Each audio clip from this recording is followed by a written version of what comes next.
Abantu benshi bakomeje kwibwira ko covid ari ibicurane bisanzwe, nyamara baribeshya cyane. Irimo kudutwara abantu hafi buri munsi, kandi umubare w'abarwayi barembye ukomeje kwiyongera. Covid-19 iratwugarije, kandi buri wese agomba kumva ko iri hafi ye cyane. Intero sanze nyir'urugo atera, niyo nawe wikiriza. Intero sanze nyir'urugo atera, niyo nawe wikiriza.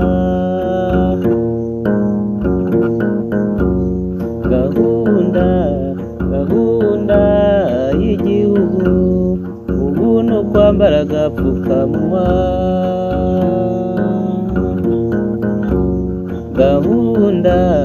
Gahunda y'igihugu, ubu ni ukwambara agapfukamunwa ugiye hose mu Nyarwanda.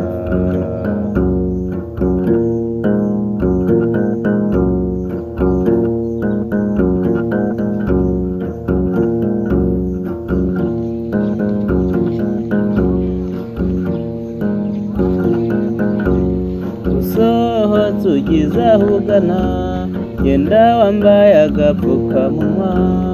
Usaba savisi aho uzisaba, genda wambaye agapfukamunwa.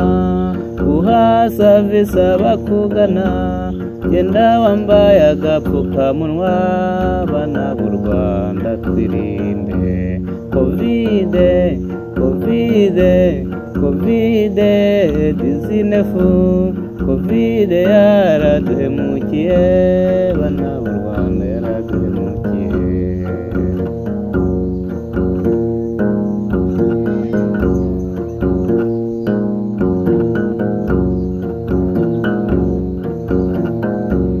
Uyu mwaka w'inkurikirane twari tuwitezemo ibyiza byinshi, aho kuza ibyiza dore haje ikiza cy'icyorezo coronavirus.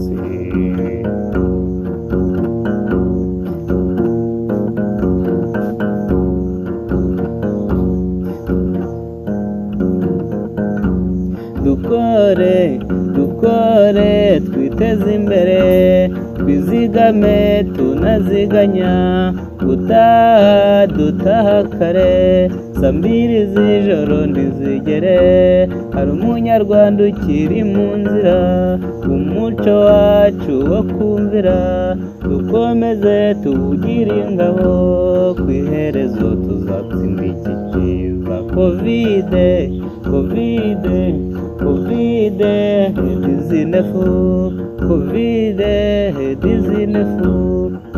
yaraduhemukiye, bana b'u Rwanda yaraduhemukiye.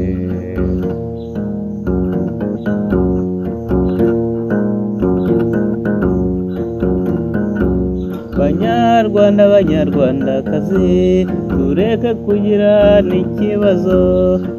n'ikibazo na polisi, kugira n'ikibazo n'ubuyobozi.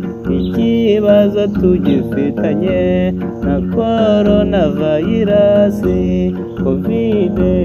COVID yaduhemukiye, COVID yaduhemukiye.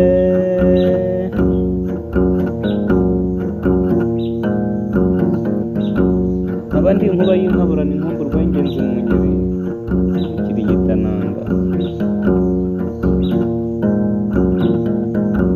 Gice gitubire n'abanje najye mu rugamba rw'iterambere nsezanira gutsinda.